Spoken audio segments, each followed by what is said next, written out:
చూడాలని కోరుకుంది. లైఫ్ లో కొన్ని చూడకూడదు వినకూడదని ఫిక్స్ అయ్యాను. పొరపాటున ఈసారి కూడా నేను ఓడిపోతే నా బతుకు బస్ స్టాండే. ఇప్పుడు నా పార్టీలో ఉన్నవాడికి రిస్కే, కొత్తగా నా పార్టీలోకి వచ్చేవాడికి రిస్కే. నాశనం చేసేస్తాను.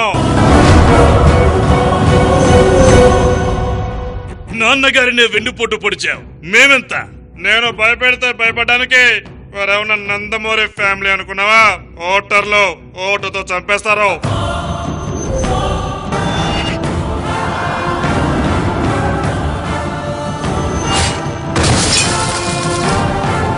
ఈసారి సీఎం కాదు కదా, అసెంబ్లీ గేట్ కూడా తాకినిచ్చినట్లేరు.